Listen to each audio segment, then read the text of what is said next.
Hello everyone, GuardianE here with another live reaction and first impression video for Fire Emblem Heroes, and tonight we should be getting the reveal of the next set of special heroes to get dropped into the game. So we had the silhouette reveals from yesterday on the left hand side there, and out of the gate the left silhouette clearly looks like THARJA. That hair is practically unmistakable. Now, I have seen some posts on the subreddit about Poe, the original character from Fire Emblem Cypher, having a similar hairstyle, and she definitely does. She even has a little feather, I think, in her cap. But what really makes me think that this is THARJA is that if you look closely at her hip there, you can see a little section that kind of looks like a belt, and that belt looks very similar to THARJA's default outfit belt that's kind of wrapped around her midsection. So I don't know. I mean, it could be Poe, I suppose, but my money's on THARJA. And a lot of people were throwing out guesses for Donald on the right-hand side, I think mostly because of the headpiece that they're wearing. But I think that's a bit of a red herring. I think if we're getting THARJA, there's a high likelihood that we also are going to be getting a Robin. So I'm going to guess male Robin on the right-hand side there. Now, the Faye tweet did mention them going out on a top-secret mission in a foreign land. We don't know what the theme of this seasonal is going to be, but top-secret mission could be militarized. I don't know, maybe some kind of a soldier aesthetic to the characters. Alternatively, they talk about a foreign land, so maybe it's like a desert society that they're traveling into. I'm not entirely sure. I mean, THARJA on the left-hand side, or who I'm guessing to be THARJA, I get some Cleopatra vibes there, with the feather and with the goblet that she's got, with the, I guess, a candle at the top, and it's almost like off of her wrist is a belly dancing accessory. And the figure on the right has these giant bottles that they're carrying on their back, and maybe those are like jugs of water to take care of the thirst in the desert. I don't know, I'm just kind of shooting in the dark here, but I think that'd be kind of cool as an overall theme. So those are my guesses before we jump into the trailer. It's going to be THARJA, going to be male Robin, and it's going to be an Egyptian/desert type of theme. So let's jump into the trailer right about now. As usual, I will not be looking at my screen until after the character splash is over, so we can be surprised as each of the characters gets revealed one at a time. Alright, I've got it pulled up right here, so let's get started. Looking away, looking away. Okay, let's wait for the splash to leave, and I'll look back up right about now. Oh, there she is! Florid Charmer. Awesome. Wow, she looks awesome. Flying green tome user. There is a new THARJA. Plegian Torch Plus. Switch Sparrow 3. Reprisal. Okay. I think this is going to be an Egyptian theme. I think I called it. Well, at least THARJA. Torchlit Wanderer. Okay. A flying blue tome user. Katarina looks great here. I like the flying theme too, of course. I have some bias there. Fel Flambeau. Another rain skill. Beautiful art for both of them so far. I'm liking the look of this. Muscle-Monger.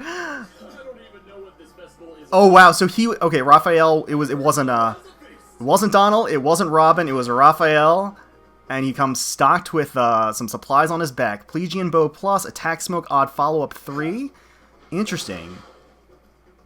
Alright, and wrapping things up. Oh wow, Twilight Harmony, or Twilit Harmony? Holy crap. Dorothea. Wow, they look fantastic. Fel Candelabra, Dance, Swift Impact. Why are all of the duo units like dancers now? Wow, okay. We have to take a closer look at the art. It looks absolutely gorgeous. Let's see what their harmonized. That's a long harmonized skill too. Resonant Shields grants another action to an ally. Okay, so we can definitely take a closer look. We'll certainly review everything in more detail. But I like the flying theme. I like the aesthetic theme. It's fun. It is fun. Good luck. Yeah, that attacking art is beautiful. I love the art on the from all of the characters, every single one of them. Dark Desert Rituals, Paralog Story. Let's see who the character is going to be here, if there is a free character. So that does look like it is going to be an Axe Flyer, an Axe Pegasus user, and they have blue hair, which means, of course, in Fire Emblem they could be absolutely anyone, but I mean, it kind of looks like Chris, maybe? I'm not entirely sure. But it's Chris or Marth or somebody. It's one of them. So we are getting a free Axe Flyer. Alright. So, starting on the 17th of January and running all the way until February 17th, so the full month as usual for these banners. Even color distribution. And Raphael Muscle-Monger is going to be available as the 4-star focus of the banner. Not terribly surprising considering, I would say, the pedigree of the character selection and the art of the banner. Obviously, we'll be taking a closer look at both the skills and the art of each of these characters, but I gotta say, at first glance, I love this banner. I love the theme. I love the fact that it's mostly flyers. I love the character selection. The art is absolutely gorgeous. It's just hitting off all the check marks for me, so I can't imagine I wouldn't be summoning on this banner, even if they came with no skills, I would be summoning on this banner. So so that's my take initially, of course, but of course we're going to take a closer look at them right about now. Special heroes to battle. Florid Charmer. This is the garb of my homeland. And here is THARJA breaking the ritual of being a green tome user, the first actual THARJA, not Rajat, that is not a red tome, which is great. And with her, we have a completed THARJA emblem as well, so that is actually very exciting. With 3 different movement types on it. So that's interesting. Chico is obviously a new artist for THARJA in the game, and they did a fantastic job. I think she looks absolutely phenomenal. I like that she has kind of a devious, a little bit of a mischievous expression that's kind of crept onto her face. It's very THARJA. And her outfit itself, it's very reminiscent of her default outfit. I mean, she's saying this is the garb of her people, right? So this isn't out of the ordinary for what she would normally wear. Lots of sheer body stocking, and then you have the black and the gold as well that accents it and all comes together and gives it this very regal, dark look. But there are some key, I would say, distinctive embellishments that separate it from her default outfit. You have the bare shoulders and the plunging neckline that shows off a little bit more of her skin compared to her regular outfit. She has this beautiful, voluminous body scarf that's stretched out behind her. It's attached to, it looks like her wrist guards, and it has this gold-plated symbol of Grima on them. Just really gorgeous. I think they did a fantastic job, and I'm going to be pulling for her. I mean, for her art alone, I think she looks amazing. So let's keep going here. Don't you? Let's see what skills she's got. Alright, so Plegian Torch Plus. It's a 12 might weapon. If unit is not adjacent to an ally, so it looks like this is going to be the theme of this banner potentially. It's more centered on being solo. Inflicts penalty on foes' attack and res during combat equal to 5 plus any current penalty on each of those stats. Example, if foe has -7 penalty to attack, inflicts attack -12. For a net penalty of attack -19 during combat, calculates each stat penalty independently. Okay. So first things first, it is inheritable, Plegian Torch Plus, and the condition is to be not adjacent to an ally. I'm not the biggest fan of those conditions in general, just because those aren't the types of teams that I run, but it definitely has its uses. I mean, that is the condition. I tend to prefer them on cavalry units in general, I would say, but at the same time, it's fine. So in their example, the -7 penalty to attack, that is the activated debuff. So that is the actual red debuff that you see when you click on in the unit stat line, and it shows the -7 there. Well, you can get that from an ether raid structure or anything like that. That -7, this tome takes the -7 and turns it into an additional in-combat debuff and then adds 5. So that's the -12. And then again, as they say, it's a total of -19 attack during combat, which is extremely significant. It does play on, I think, THARJA's whole curse role, like her overall theme being more centered around cursing the opponent. At the same time, it is hingent upon having certain debuffs. So I could actually see this being extremely powerful on teams that rely on having map-wide or large-reaching debuffs in general. Like, I could see this having a lot of use and kind of changing up the kind of team archetype you might be trying to run if you want to revolve it around using Plegian Torch Plus. So that's very interesting. Reprisal for the special boosts damage by 30% of damage dealt to unit. It's pretty much a throwaway special, I would say. Swift Sparrow 3 for the A slot, not a throwaway. A unit initiates combat, grants attack +6 and speed +7 during combat. A great option for an A slot for a player phase unit. Speed Res Rain 3 inflicts speed res -7 on foes within 2 spaces during combat. That's excellent for an offensive player phase unit because that is going to ensure more doubles and ensure you're doing more damage as long as you are, well, as soon as she's attacking into somebody, because she's going to be within 2 spaces in order to do that attack. So for me personally, I actually don't love all of the elements of Plegian Torch Plus, just because it doesn't really fit my playstyle, but I think that Plegian Torch Plus is actually an excellent tome. Like, I think if people structure their team compositions and strategies around utilizing this tome, I think it's actually exceedingly powerful. It has the potential to be exceptionally strong. Just stacking on those in-combat debuffs is very, very powerful, and there's no shortage of map-wide cardinal direction debuffs that THARJA could take advantage of here. So I think that this tome could actually definitely see some use as an inheritable tome. It's unique and very interesting, and those are the types of things that I'd like to see introduced into the game. Not just straight power creep, just more interesting elements, more twists, more ways to play, more ways to strategize. So that's cool. I think she brings a lot to the table here. And Swift Sparrow 3 is excellent, of course, as well as the Rain skill. Reprisal is whatever, but she comes with 3 inheritable skill/weapons that are all excellent. So let's keep going. Let's take a look at her attacking art here. How would you like to die? That smile gives me chills. I think THARJA looks amazing here. I love the green, wispy effect of the magic. It's almost ghost-like, ethereal, kind of like it's coming from a tomb almost, going along with the overall theme of the banner. I like the sand that's in there as well. That's definitely on point as far as this being, dark desert rituals. THARJA herself, you get a nice view of her kind of outstretched body stocking there. With the thigh clasps, you get just the right amount of skin indentation on the legs, and the art overall is just brimming with movement and energy. I love it. It's great. It is great. There she goes. And of course, here's the Torchlit Wanderer, Katarina. Katarina is going to be a blue tome flyer. Art by Kaya 8, who always does an excellent job in the game from day one. All of their art has always been amazing, and Katarina is no exception. The Plegian wear is definitely very fitting for her. I think it's like she's right at home wearing that garb. I love the purple accent of the scarf as well as the purple lining. It just matches the deep, rich colors of her hair. Similar to THARJA, you have the accents of the golds and the blacks, but you have the elements of purple in there as well, just, again, to kind of fit her theme overall. So it's just changed slightly. You have the symbol of Grima as a pattern going down the length of her skirt.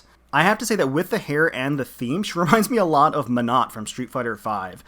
For those of you out there that are familiar, I definitely get those vibes from her. The blue flame from her torch is just really vivid and vibrant, very lush. Overall, I think the art is clean and beautiful. Let's keep going. Let's see what she's got as far as her kit is concerned. I am curious. So she is going to have a tome that is native to her and not going to be inheritable, Fel Flambeau. It's a 14 might tome. Accelerate special trigger, cooldown count -1. Killer/slaying effect is always solid. If the unit is not adjacent to an ally, okay, so keeping in that theme of solo. Inflicts penalty on foes, attack, speed, defense, res during combat equal 5 plus any current penalty on each of those stats. So it is going to be kind of a version of THARJA's tome on steroids because it is her own unique tome. So it's going to be that much better, and it's going to apply to all stats. And it's going to have a killer/slaying effect. I mean, that's solid. I already said my spiel on THARJA's tome, and I think that applies equally here. It's going to be very unique, and it's going to be exceedingly powerful on certain team compositions that take advantage of activated penalties on the opposing team.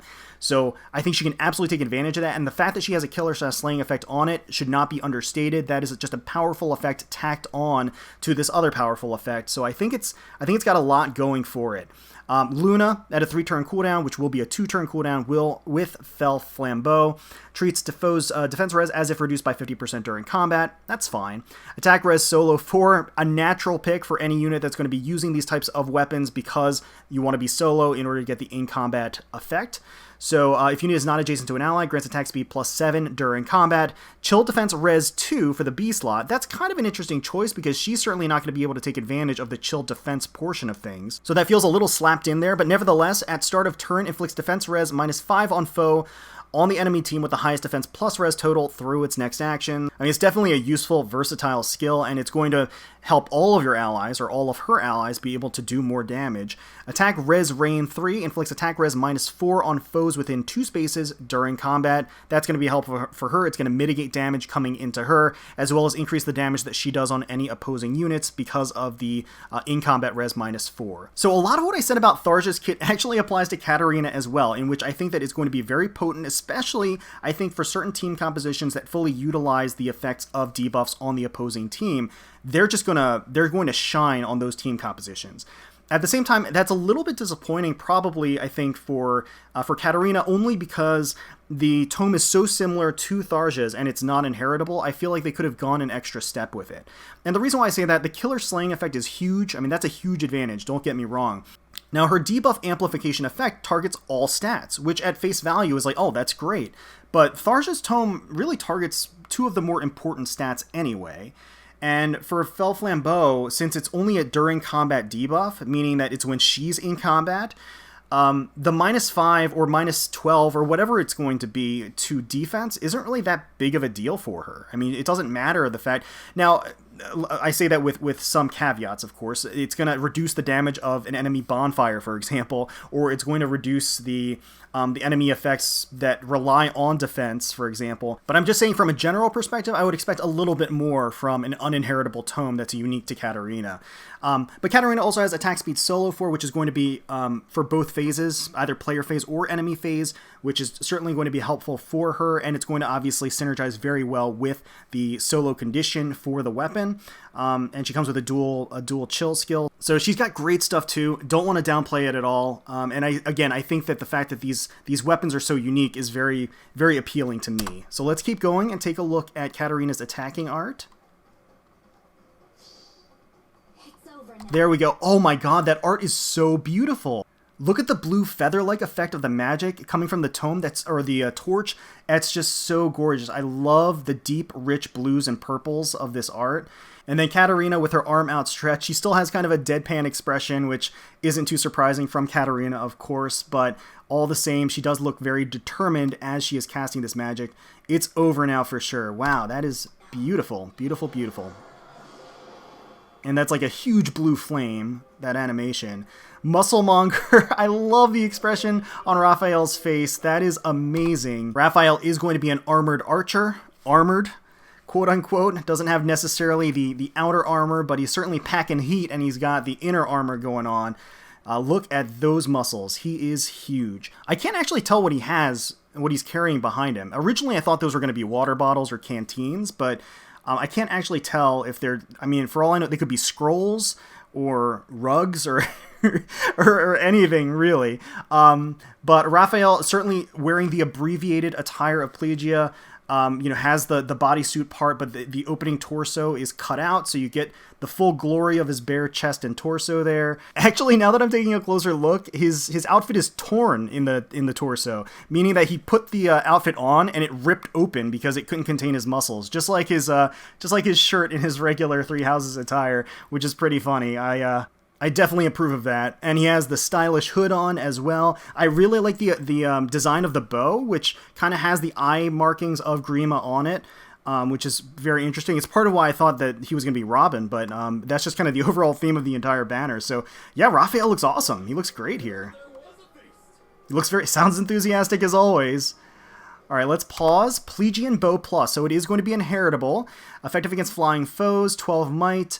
If unit is not adjacent to an ally, inflicts penalty on foes' attack and defense during combat equal to 5 plus any current penalty on each of those stats. Okay, calculates each stat independently. So the counterpart, of course, to THARJA's tome, Plegian Bow Plus is going to do the same thing, except it's going to be effective against flying foes, and it's going to affect defense rather than res, which makes perfect sense. Him being a bow user, or it being a bow, it wants to do more damage by inflicting a stronger debuff against the defense stat. So again, everything that I said that applies to THARJA and Katarina's weapons pretty much applies to Raphael's as well. Smite for the assist, that's fine. Odd follow-up 3 for the B slot. If it is an odd numbered turn, unit makes a guaranteed follow-up attack and foe cannot make a follow-up attack. So I'm kind of lukewarm on these follow-up skills. I think they can be utilized in very strategic and unique and creative ways. At the same time, I think there are more consistent options, especially for armors, that people are going to probably utilize for the B slot. Attack Smoke 3 for the C slot, inflicts attack -7 on foes within 2 spaces of target through their next actions after combat. That's a solid choice. I don't know if it's the best choice necessarily for Raphael here. It's going to definitely allow him to enemy phase a lot better when he initiates on the enemy. Any surrounding enemies that are still within the danger zone, or that he's still within their danger zone, will get an attack debuff, so he can tank them a lot more readily. And of course, that's going to synergize with Plegian Bow Plus because Plegian Bow Plus debuffs or further debuffs the enemy's attack stat. So just to emphasize, Raphael is going to be the 4-star focus of the banner, so it is going to be pretty easy to get copies of him, and he might have some pretty decent stats, and he has some pretty decent skills. For a 4-star focus unit, like Plegian Bow Plus, I could definitely see having some use out there. It's stiff competition as far as bows are concerned, because there are a lot of great options, but again, I think that if people wanted to create and utilize a team that revolved around these debuffs, I think that you could definitely see use here. Odd Follow-Up 3 has some niche uses, but at the same time, it wouldn't be a bad thing to get extra copies and put them on your armors just for certain challenges where they may be useful. Attack Smoke 3, another source of Attack Smoke 3 is fine. But yeah, I think Raphael's got some decent stuff. Let's take a look at his attacking art here. Oh, it is super serious time. The smile is gone. Look at him staring daggers into the enemy. You can even see the axe flyer and how scared they are. Like, look at their expression in the corner. They're terrified. Seeing this monstrosity come towards them. Yeah, so Raphael looks awesome here. I still love the fact that his shirt exploded. I think that's the best. But yeah, he is a mountain of muscle, and he looks awesome. So let's keep going. All right, and finally we have Twilight Harmony. It's going to be the pair of Dorothea, and I believe that's Lean, if I'm not mistaken. It looks a lot like her, and she certainly fits the dancer motif and role in this pair. But yeah, they're going to be a flying red tome user, which is excellent. Just beautiful, extravagant, and decadent. Being dancers for one thing, and then of course Plegia is not known for having some pretty heavy attire, so those two things coupled together means that their attire is pretty abbreviated, lots of skin exposed, but they're definitely rocking it and they look confident. Dorothea, no stranger to the sultry look, and she is giving it all she's got here. Those brilliant emerald eyes of Dorothea are just so striking, and they match perfectly with Lean's hair. Lean's expression is a little bit more on the cutesy side, but her outfit is just as daring and bold as Dorothea's.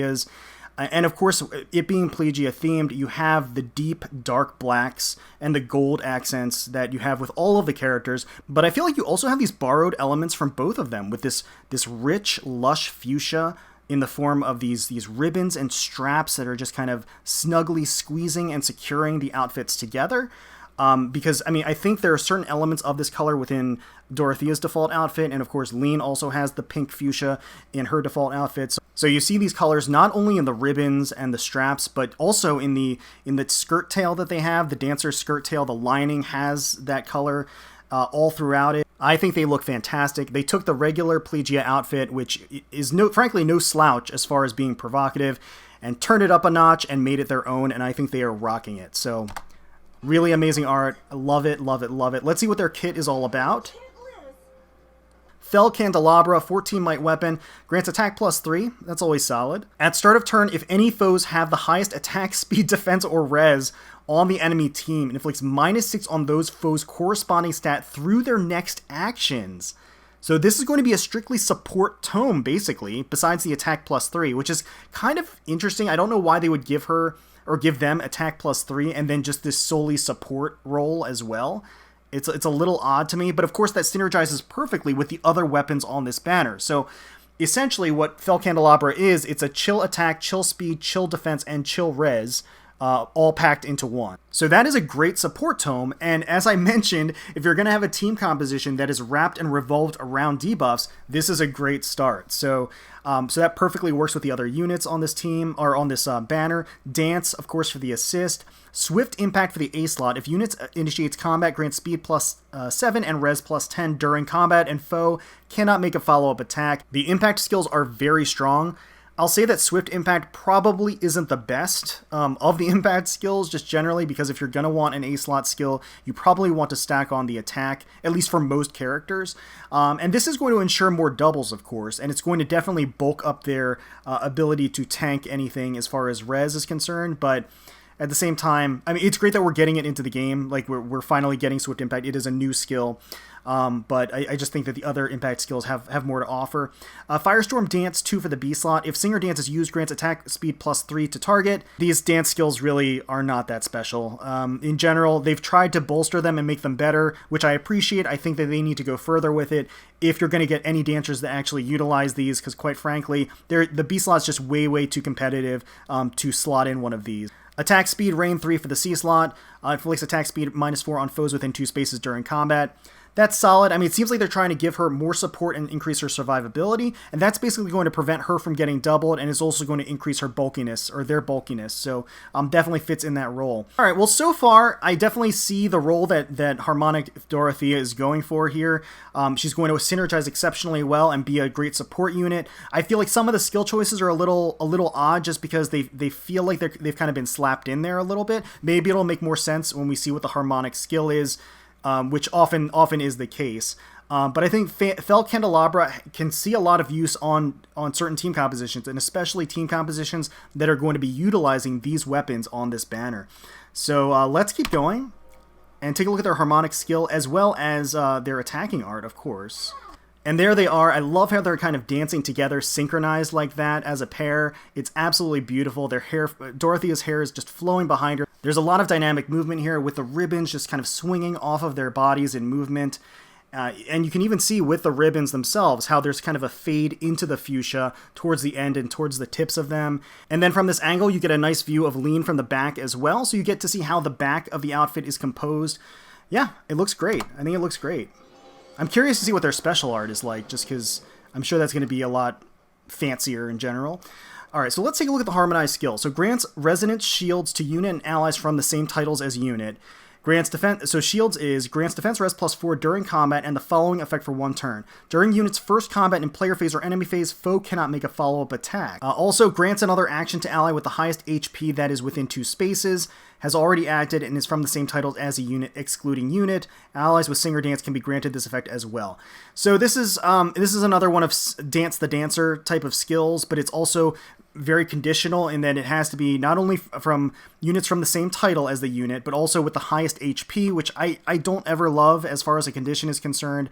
Although it's a little bit easier to control probably, because you can manipulate it so your team only has specific units that are from the same titles, and you can manipulate it that way. But it's a powerful effect. But all the same, you want a lot of conditions for this, because being able to dance a dancer, or having 2 dances essentially on a turn, is a very powerful thing. So you do want to try to contain that as much as possible with a condition. This Resonant Shields effect is really strong, actually. It's actually a really powerful effect. Just natively, that's a powerful effect. Like, limiting the enemy's ability to do a follow-up attack is just powerful. But even just kind of being forward-thinking with it and utilizing it in a team structure, that also gives you a little bit more freedom as far as kit composition for some of your units, rather than having to settle on a skill that prevents the enemy's follow-up attack. Maybe you can branch out and use other skills that would increase stats a little bit differently, and not have to use impact skills or something like that. And you could even take it a step further, where you already have a unit that has a skill where the foe can't make a follow-up attack, and this just adds another layer to it, another layer of protection. Because for those of you that don't know, if you have a skill that the foe cannot make a follow-up attack, and then the foe has a guaranteed follow-up attack, those two cancel each other out. So if that unit also had Resonant Shields on them, those 2 skills would cancel each other out, and Resonant Shields would still be there to prevent the follow-up attack for the speed check or anything like that afterwards. So yeah, I think Resonant Shields is really great. And of course, the extra dancer effect is always going to be good. I mean, it can't not be good. I just realized I can look at her stats here, or their stats here. 37 HP, 55 attack, 35 speed, 16 defense, and 26 res. Alright, that's fine. So now I kind of understand why there are so many speed stacking skills on her in general. Just because her speed's decent, but it's definitely not kind of in the upper echelon, especially if she is going to be more player phase oriented, because she does have an impact skill. Attack stat is solid, res stat is okay, defense is obviously very low, so she's definitely not going to want to be taking any physical attacks where possible. There's that beautiful attacking art again, and down goes the Axe Dragon. Alright, so Dark Desert Rituals Paralog Story is going to be hitting. Obviously, there's going to be some elements of Grima throughout this tale, and I'm excited to dive right in. So I personally love this banner. I think it's great. I like that it adds a unique element or a unique strategy with the debuffs and the debuff amplification effects. I think that's a very unique thing, and I'm glad that they're kind of branching out. That's not something that really appeals to me so much. I think what I'm more in line with is the fact that they're flyers, the fact that they're characters that I really like, and the fact that the art is gorgeous. That's kind of enough for me. That's compelling enough for me to actually pull on this. So RIP my orb count. I'm probably going to go in pretty hard. But let me know in the comments below if you're excited for this banner, and if you're excited for any of these characters in particular, which ones you're going to be going for.